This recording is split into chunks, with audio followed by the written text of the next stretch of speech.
The union representing workers at the Millennium Library in Winnipeg is calling for more safety measures after the death of a 40-year-old man last Wednesday. Now, the library stayed closed until Saturday. Gord Delbridge is with us live on CBC. Gord is the president of CUPE Local 500. Good morning. Good morning, and thanks for having me this morning. Thanks for being with us. First, can you just because our conversation needs some detail here, so can you confirm some details for us about what you understand happened in this man's death last Wednesday?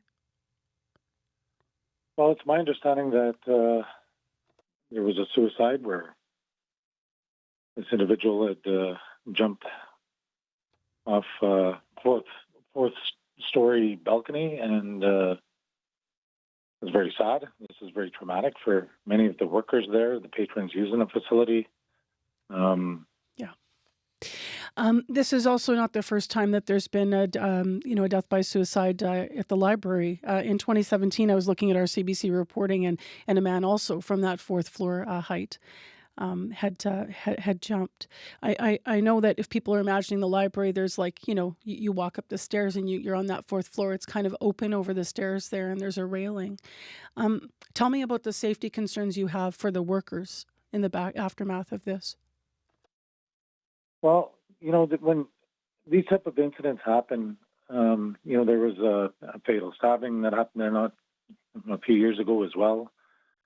This really has a toll on the people that are using the facility. It's traumatic, and it's traumatic on the workers there. And these kind of incidents shouldn't continue to happen. And there should be measures put in place to make every means necessary to try to address these concerns. Having the community connection space would most certainly be helpful, where people have somebody to go in and talk to. There's a lot of vulnerable people that are utilizing the library services to become, maybe more productive members in society, search for jobs, search for, medical help, research, addictions and mental health issues, and there needs to be support mechanisms put in place. The community connection space would be helpful.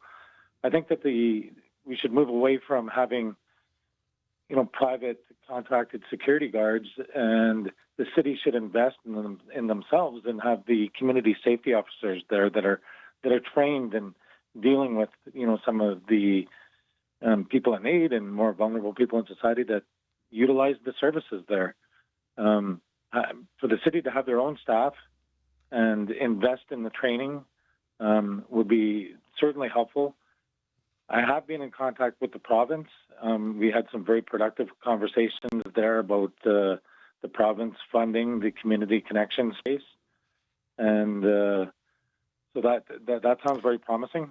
But I'd like to see the city of Winnipeg commit to community safety officers there, and having some consistency, getting to know the patrons. So there's a couple things I want to pull out of this as well, and then ask you about some specifics that you're asking for in the aftermath of the latest incident. But you're talking about the community connection space. For listeners that aren't recalling here, it was shut down by the city, and it closed. And then we had reported in the first quarter of this year in January that there were a number of concerning incidents. From January to March, 309 incidents that compared to 183 during the same period the year before.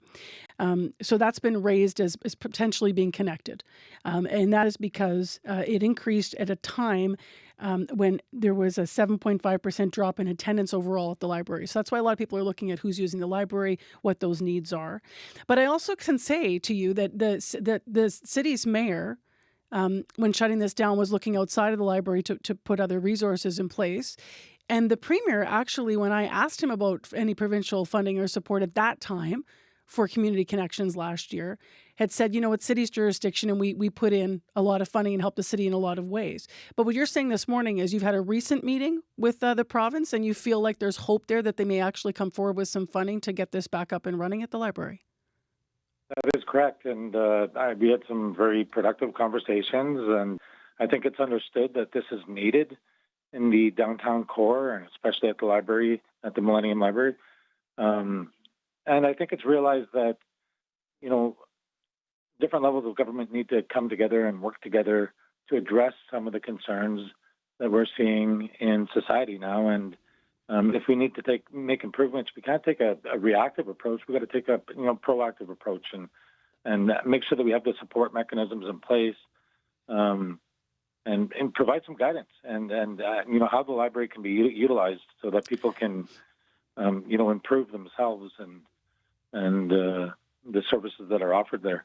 Now So the meeting was productive. I'm confident that we're going to see this through, but this is where both levels of government have got to come together and work together. who did you meet with specifically? Was the minister? Was the premier? I'm just curious. This is coming from Minister Kennedy's office and Minister Fontaine's office. Okay. Um, And have you met with the city? Have you heard from the city? You know what? I've spoken with the city about a meeting with the province. I have mentioned that with them. I've spoken with the city about implementing community safety officers there instead of private contracted security services. Once again, all productive conversations. Everything's going in the right direction. But Okay. it's important that we hear from our members that work in libraries that know their workplace best. And their input is absolutely crucial. And a lot of the meetings I've had in the past, we've been able to get a lot of information from them. We're going to survey our members as well as what they would like to see done. Okay. And it's important that the elected officials hear what they've got to say. They know their workplace best. I don't want to run out of time here, Gord. I have to ask you about some specifics after last week's death and that sad incident and that loss of that man's life. I want to ask you about some specific things because I understand that you're looking for improvements. This is based on Free Press reporting because you spoke to our journalistic colleagues there, to the lobby. Tell me why. Well, we've sat in some meetings with city administration about what's needed there. We've heard from our members on what they would like to see. There's been some proposals on some renovations that'll likely improve. Like what? That hasn't not having such an open area to enter into the Millennium Library. If it's kind of narrowed opening so that Okay. they can go through security. Having the community connection space has been kind of a first line of contact if you want to go through that area. Got it. So as more well. controlled entrance. And what about views from security? When is there something you're looking for an improvement there in terms of how security guards can monitor the library? Well, first of all, I think it's important that they improve the sight lines throughout the library. That's going to be important, but it's important to have security guards that are not contracted security services. The city needs to invest in our own staff, and we've got the staff. And this was the mayor's initiative, which was a great initiative that Mayor Gillingham had put forward, community safety officers. They've got excellent training. So you're looking for that to return. We're just we're a little late getting to the news, but I do want to ask you one last question because it's important. You're considering taking legal action against the city. What would turn the page and do that? We need to make sure that the members that are working at Millennium Library, their rights are being protected. And we are consulting with legal.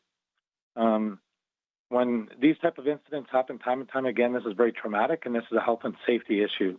And nobody should have to be reporting to work in an environment where they're in a traumatic incidents are happening on a day-to-day basis. That's got to stop. Thank you very much for being with us, Gord. Obviously, we'll hope to talk to some of your members and hope they're doing okay after what was going on, what happened last week. But thank you very much for being live with us. Thank you for having me.